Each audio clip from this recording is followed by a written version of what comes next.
అందరికీ నమస్కారం. ఈరోజు మనం ఇంట్లోనే న్యాచురల్ పదార్థాలతో డీ ట్యాన్ సోప్ ఎలా తయారు చేసుకోవాలో చూద్దాం. ఈ సబ్బు ట్యాన్ని తగ్గించడానికి, చర్మాన్ని బ్రైట్గా మార్చడానికి చాలా ఉపయోగపడుతుంది. ఇప్పుడు సమ్మర్ వచ్చేసింది కదండి. సో మనం ఎండకు వెళ్తూ ఉంటే మనం స్కిన్ అనేది చాలా ట్యాన్ అయిపోతుంది. సో ఇది వీక్లో ఒక 4 to 5 days యూస్ చేస్తే ఈ సబ్బు అనేది ఎంతో బాగా స్కిన్ అనేది ఎంత బ్రైట్గా కనిపిస్తుందో చూస్తున్నారు కదండి మీరే. నేను ఈ హ్యాండ్కి అయితే వేసి రుద్దుతున్నాను. ఈ హ్యాండ్కి అయితే నేను సబ్బు అనేది వేయలేదు. మీకు లైవ్లోనే రిజల్ట్ చూపిస్తున్నాను, చూసేయచ్చు మీరు.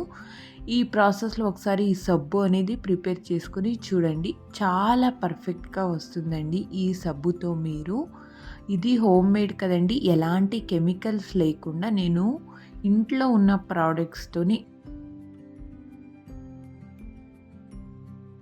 ముందుగా నేను ఇక్కడ మసూర్ దాల్ని తీసుకొని ఇలా పౌడర్ చేసి పెట్టుకున్నానండి.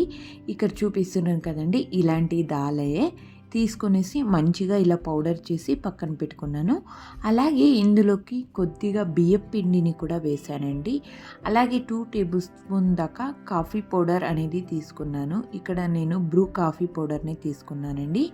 అలాగే 2 tablespoon దాకా ముల్తాన్ మిట్టి అనేది తీసుకునేసి ఇందులోకి రోజ్ వాటర్ యాడ్ చేసి మంచిగా కలుపుకుందామండి. రోజ్ వాటర్ యాడ్ చేసిన తర్వాత మాకు ఇలా మంచిగా మిక్స్ చేసుకున్న తర్వాత ఏదైతే నిమ్మకాయ ఉంటుంది కదండి, నిమ్మకాయ పైనున్న పీల్ని మంచిగా గ్రేట్ చేయాలండి, చిన్న చిన్న ముక్కలుగా చేయాలి.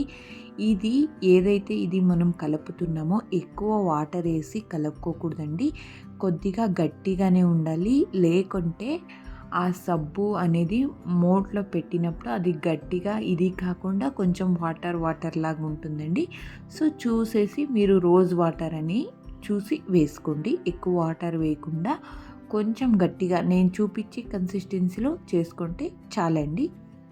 తర్వాత ఇందులోకి నిమ్మకాయ పీల్ అనేది గ్రేట్ చేశాను కదండి, దాన్ని కూడా యాడ్ చేసేసి మాకు ఇక్కడ కొద్దిగా విటమిన్ ఈ క్యాప్సూల్ లేదు కాబట్టి నేను ఇక్కడ ఆరెంజ్ ఫ్రూట్ ఏదైతే ఉందో దాంట్లో ఉన్న రసం జ్యూస్ ఏదైతే ఉందో దాన్ని కూడా ఇలా విత్తనాలు అనేది తీసేసి మొదటిగా ఇలా చేసి అందులో వేసేసి మంచిగా కలుపుకోవాలండి. ఎలాంటి గడ్డలు లేకుండా ఇది డబల్ బాయిలింగ్ పద్ధతిలో పూర్తిగా కరిగించాలి. ఇంగ్రీడియంట్స్ అన్ని నేను చూపించే ప్రాసెస్ లో ఇలా వాటర్ని మనం చేసేసి అందులో ఇంకొక బేస్ కడాయి వేయాలి.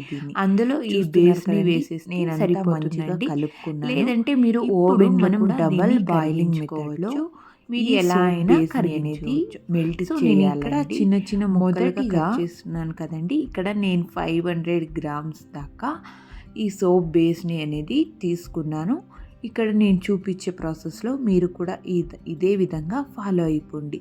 ఇక్కడ నేను ఒక ప్యాన్లో కొద్దిగా వాటర్ వేసి తర్వాత అందులో ఇంకొక బౌల్ అనేది ఉంచానండి. ఆ బౌల్లోకి నేను ఇప్పుడు సోప్ బేస్ అనేది వేసేసి మంచిగా అది మెల్ట్ అయ్యేంత వరకు ఇలా మిక్స్ చేసుకుంటూ ఉండండి, ఒక స్పూన్ తీసుకుని. ఇక్కడ నేను ఈ సోప్ బెనిఫిట్స్ అనేది మీతో షేర్ చేస్తున్నానండి. ఇది చర్మంపై ఉన్న ట్యాన్ని తగ్గించడంలో సహాయపడుతుందండి. సన్ ఎక్స్పోజర్ వల్ల వచ్చిన డార్క్నెస్ని తగ్గిస్తుంది. ముల్తాన్ మిట్టి అనేది చర్మంలోని అదనపు ఆయిల్ని తీసేస్తుందండి. పసుపు చర్మానికి న్యాచురల్ గ్లో ఇస్తుంది మరియు పింపుల్స్ని తగ్గించడంలో సహాయపడుతుందండి. అలాగే మసూర్ దాల్ పొడిని ఇది స్కిన్ సెల్స్ని తొలగించడానికి, అలాగే స్కిన్ను స్మూత్గా మారుస్తుందండి. నిమ్మ తొక్కు మరియు ఆరెంజ్ జ్యూస్ అనేది చర్మాన్ని బ్రైట్గా చేస్తుంది. కాఫీ పొడి అనేది మైల్డ్ ఎక్సోపోలియేషన్ను ఇచ్చి స్కిన్ టెక్స్చర్ను మెరుగుపరుస్తుందండి. ఈ సబ్బు రెగ్యులర్గా వాడితే చర్మం క్లీన్గా, ఫ్రెష్గా మరియు న్యాచురల్ గ్లోతో కనిపిస్తుందండి. ఈ సోప్ని నేను ఒక 1 మంత్ యూస్ చేసిన తర్వాతనే అండి మీకు ఈ వీడియో అనేది షేర్ చేస్తూ ఉండేది. నా మొహంలో ఫుల్ అంటే పింపుల్స్ ఎక్కువగా అయిపోయింది, చిన్న చిన్న పింపుల్స్. సో నేను ఇలా న్యాచురల్గా ప్రిపేర్ చేసుకున్న తర్వాత నాకు పింపుల్స్ అనేది కూడా తగ్గిపోయినాయండి. కావాల్సింటే మీరు ఒకసారి దీన్ని యూస్ చేసి మీరే రివ్యూ ఇవ్వండి. ఇక్కడ చూస్తున్నారు కదండి, ఇక్కడ సోప్ బేస్ అనేది మెల్ట్ అవుతూ ఉంది. ఇలా మెల్ట్ అయిన తర్వాత మనం ఏదైతే మిక్స్ చేసి పెట్టుకున్నామో అన్ని ఇంగ్రీడియంట్స్ ఇందులోకి వేసి మంచిగా కలుపుకోవాలండి. అంతా బాగా కలుపుకోవాలి, రెండు మిక్స్ అవ్వాలి. ఈ ఇంగ్రీడియంట్స్ పేస్టు అలాగే సోప్ బేస్ మెల్ట్ అయినది ఏదైతే ఉందో దాన్ని ఇలాగే మంచిగా కలుపుకుందాం. ఇప్పుడు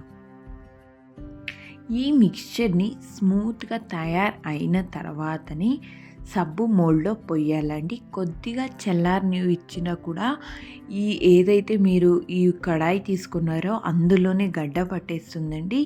సో మీరు కొద్దిగా ఇలా మిక్స్ చేసుకొని మంచిగా కలుపుకున్న వెంటనే సబ్బు మోల్డ్లో వేసేయండి. మీతో సబ్బు మోల్డ్ లేకపోతే ఎలాంటి గిన్నెనైనా తీసుకొని అందులోకి కొద్దిగా కోకోనట్ ఆయిల్ని కానీ నెయ్యి ఏదైతే ఉంటుందో దాన్ని అప్లై చేసి ఈ బేస్ అనేది అందులో వేయొచ్చండి.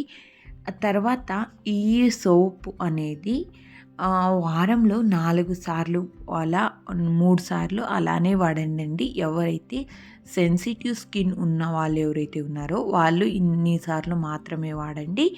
వేరే వాళ్ళకు ఎలాంటి ఇది లేని వాళ్ళకైతే డైలీ పర్పస్గా కూడా యూజ్ చేయొచ్చండి. ఈ సబ్బుని ఇప్పుడు చూస్తున్నారు కదండి, ఎంత బాగా వచ్చిందో ఈ సబ్బు అనేది. చాలా బాగా వచ్చిందండి. అలాగే చాలా బాగా కూడా యూజ్ అవుతుంది. నేను మీకు స్టార్టింగ్లోనే లైవ్లో చూపిస్తున్నాను కదండి, చూస్తున్నారు కదా నా చేతులు ఎలా ఉన్నాయి అనేది. తర్వాత ఈ సబ్బుతో ఇలా వాష్ చేసుకున్న తర్వాత నేను ఎలాంటి క్రీమ్స్ ఏది యూజ్ చేయలేదండి. చూస్తుంటే మీకే ఆ చేంజెస్ అనేది కనిపిస్తుంది. సో మీకు ఇది సబ్బు మోడ్లో వేసిన తర్వాత 3 నుండి 4 గంటల వరకు అలానే ఉంచేయాలండి. తర్వాత దీన్ని ఎవరైతే సెన్సిటివ్ స్కిన్ ఉన్నవాళ్ళు ప్యాచ్ లాగా అప్లై చేసి చూసుకోండి ఫస్ట్. తర్వాత ఇది మీకు సెట్ అవుతే యూజ్ చేయండి, లేకుంటే వద్దండి. తర్వాత వీడియో నచ్చితే లైక్ చేయండి, మరి షేర్ చేయండి. ఇంకా మా ఛానల్కు సబ్స్క్రైబ్ చేయడం మర్చిపోవద్దు. ధన్యవాదాలు. థ్యాంక్ యూ ఫర్ వాచింగ్ అండి. ఇంకొక మంచి హెల్తీ రెసిపీతో మీ ముందు వచ్చేస్తానండి. అంతవరకు